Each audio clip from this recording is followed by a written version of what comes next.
And I noticed a bit of a change today, but as I see you right now on this Zoom call, if you will, and folks can go right now to kdkradio.com and click on KDK Watch, Mr. Dvorchak with the black shirt and the collar lifted, you look like what Elvis would have looked like if he was alive. To this day, you're looking marvelous, I must say. Thank you. Thank you very much. You're all beautiful people. Yep. You look great. But anyway, you did wonderful today, too, and thank you for helping my friends in Monaca. But just had Tony Accomando on. We both were singing his praises on a video that you can see if you go to any of my platforms, Facebook or YouTube. But the reason you're here tonight is to talk about Veterans Day. When I say Veterans Day to Bob Dvorchak, award-winning journalist who has written many books about the 82nd Airborne, go to Amazon, Google him. They're all there for you. He has done so much to really be a part of the military, a war correspondent many years ago, Desert Storm, so he has seen it all. But what does Veterans Day mean to you? It's a very broad question, Rob, but really it's a celebration. It's a recognition for all those women and men who have worn the uniform of this country. They raised their right hand, they took the step forward. We're the survivors. So as the survivors, we're supposed to tell the story, to keep the story going, to just reach our arms out, embrace these people who have given so much of their lives to make this a better country. And that's why it's really one of my favorite days. Of course, it's bittersweet because we all know as veterans that the real heroes are the ones who didn't come back, and we hold them always in our hearts. But today is a day for the survivors, and the salutes and the parades just can't be enough of it. You know, it's funny, but I was thinking back after you left, because you look so dapper in that 82nd Airborne. You had the scarf, the ascot on, and the jacket and the hat. And I was thinking back to my childhood lining the streets of New Brighton, watching those Memorial Day and Veterans Day parade of the men that were then in their 30s and 40s trying to get the middle button buttoned again on their uniform. But what pride they had.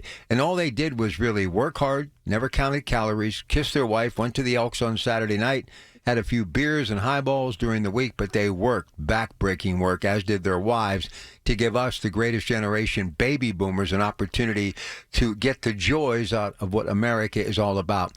One thing about the greatest generation, probably the most unselfish of all generations, because when you think about their lives, 8 hours, if they were lucky, only 8 hours at work, 8 hours if they were lucky to spend with their family at home, if they weren't doing work around the house and trying to make ends meet, and very few times, but lucky enough once in a while to get 8 hours sleep.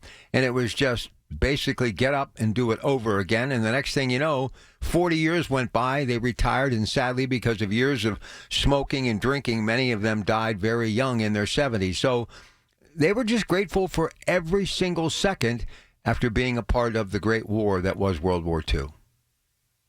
Well, every day's a gift, and I think even modern day veterans will tell you the same thing. How much they appreciate what they have because they didn't have it. If you take somebody out of this country and you look back at it, it gives you such a greater appreciation of the things we have, the things we do not want to ever take for granted.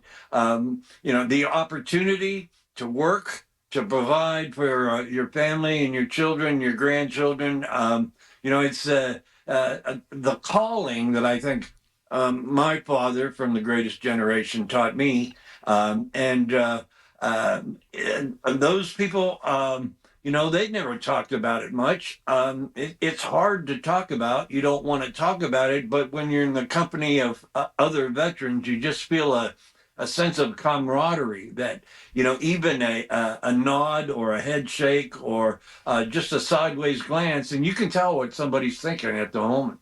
All right, so what we did on the video, we're going to do for the radio audience in this half a segment that we have left, and then in the final segment, the timeline as far as soldiers, who, what, when, where, why, and how, and where the country was, and how, I've seen, there was a story in the Post-Gazette today about homeless veterans, and I've seen us turn our backs on veterans in recent years, especially those who came back from places like the Middle East and places like Afghanistan, and obviously still with us from Vietnam, never really able to get their life back on track. So I want to just kind of give people an idea. You know, if you don't learn from history, you're doomed to repeat it. And hopefully we can learn of some of the early ways of paying our veterans back. And of course, Jack Wagner with Pittsburgh Hires Vets, absolutely love it. Best thing you can do is hire a vet. Tony Accomando, life-changing service dogs for veterans, Friends of Da Nang, all those local VFWs, American Legions like the one in Monaco that Bob was at today. It's also important to pay it forward. So let's go back, really the reason why we celebrate Veterans Day and everything that is this day saluting our veterans.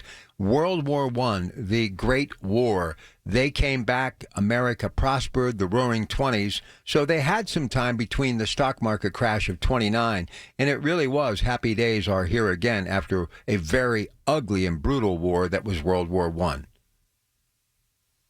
Yes, Rob, the date, November 11th, the 11th hour, the 11th day of the 11th month, and a ceasefire that stopped the shooting of World War One just was, killing on an industrial scale. Showed the world how brutal war really is, and it was supposed to be the war to end all wars, but we all know that wars didn't end right there. And the older saying is only the dead know the end of war.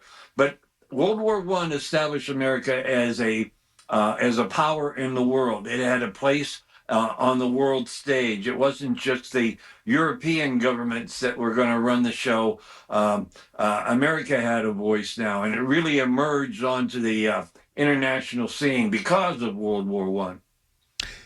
Now we move forward, and believe it or not, we wanted to get so far removed from it, thinking it was the war to end all wars, that when that war started, meaning World War II, and obviously nothing to fear but fear itself, the attack on Pearl Harbor, what happened in Germany when Chamberlain thought there would be peace in our times, and then obviously the Blitzkrieg and the invasion of Poland, and we were off to the races.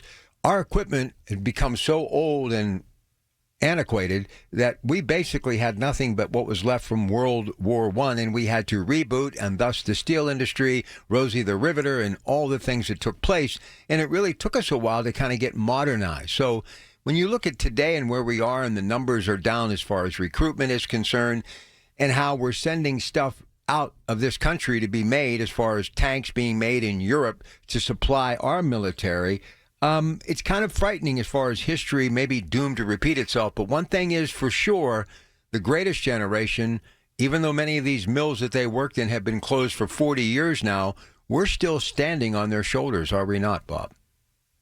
Oh, absolutely, absolutely. Entering before, prior to World War II, America really had no standing military to speak of whatsoever. Like 100,000 people in the military, and World War II was going to be a totally different way of waging war, with the mechanized forces, the tanks, and the trucks. And the airplane played such a much bigger role with bombers and fighters, and the technology that ultimately led to the development of the worst weapon ever invented, the atomic bomb. So there was a sea change that happened because of that war. After Pearl Harbor, this country told itself how many times, we'll never let this happen again. We can't ever forget. And it's a lesson that still stands today. You can't take anything for granted. That you have to be prepared for any contingency. It's a dangerous world, and it's a changing world. So we got to be prepared for some maybe some tough days ahead. We'll come back. Our second segment with Bob, we'll pick it up with the Korean War, the Forgotten War. That's next on this Veterans Day with Bob Dvorchak and your Pratte Pack on KDKA.